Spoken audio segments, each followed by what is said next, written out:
महोदय, इन राष्ट्रवादियों ने परंपरागत शिल्प उद्योग के विनाश और आधुनिक उद्योगों के विकास को बाधित करने वाली सरकार की आर्थिक नीतियों की निंदा की।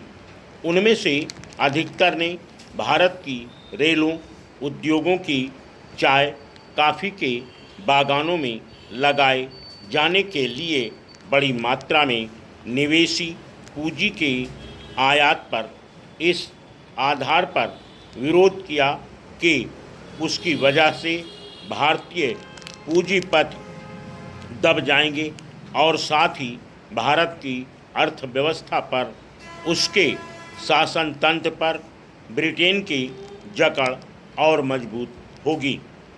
उन्हें यकीन था कि विदेशी पूंजी के निवेश ने न केवल वर्तमान बल्कि भावी पीढ़ियों के लिए भी एक गंभीर आर्थिक और राजनीतिक खतरा पैदा कर दिया है।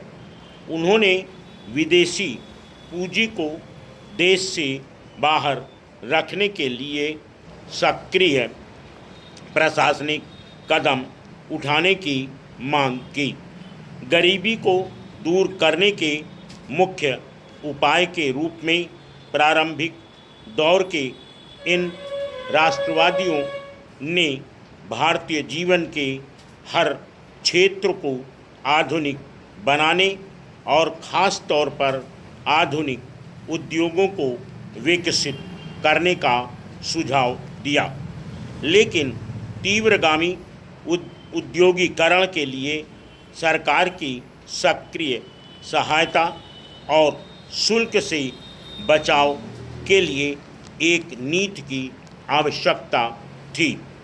उन्होंने सरकार से आग्रह किया कि वह वित्तीय रियायतें देकर सरकारी सहायता प्राप्त या सरकारी नियंत्रण में चलने वाली बैंकों से ऋण और जमानत दिलवाकर तथा विदेशों से कर्ज प्राप्त करने और उसे देश में लगाने की व्यवस्था करके भारतीय उद्योग की सहायता करें, क्योंकि भारतीय पूंजीपतियों में इरफान और खान जैसे क्षेत्रों में प्रवेश कर सकने की बिल्कुल सामर्थ्य नहीं थी, लेकिन औद्योगिक विकास के लिए यह आवश्यक था। अतः सरकार अपनी पूंजी लगाकर उस क्षेत्र के उद्योग को बढ़ावा दे। औद्योगिक पारिक सूचनाओं के एकत्रण और प्रसारण तथा तकनीकी शिक्षा को आगे बढ़ाने की व्यवस्था करें। भारतीय उद्योगों को बढ़ावा देने की दृष्टि से उन राष्ट्रवादियों ने के माध्यम के रूप में स्वदेशी के विचार को भी प्रचारित किया। सन 1877 के शाही दरबार में गणेश वासुदेव जोशी हाथ की बुनी विशुद्ध खादी की पोशाक में उपस्थित हुए थे। सन 1896 में महाराष्ट्र में एक प्रभावशाली स्वदेशी आंदोलन आयोजित किया गया था, जिसमें छात्रों ने खुलेआम विदेशी कपड़ों की होली जलाई। राष्ट्रवादियों से ने सन 1857 से 1886 के बीच यातायात पर शुल्क खत्म करने और सन 1894-96 में रुई पर आबकारी कर लगा देने के लिए विरोध अखिल भारतीय स्तर पर सशक्त आंदोलन चलाया।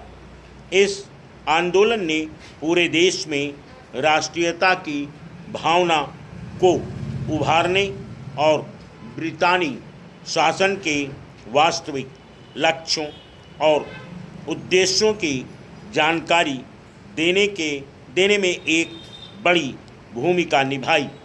28 जनवरी 1896 को पूना के केसरी में ने लिखा, निश्चय ही भारत को एक विस्तृत चरागाह समझा जाता है जो मात्र यूरोपियों के चरने के लिए आरक्षित है।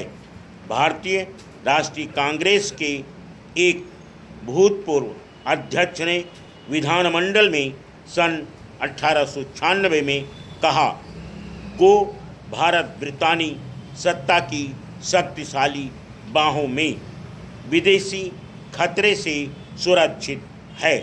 Full stop. बिल्कुल करेक्ट।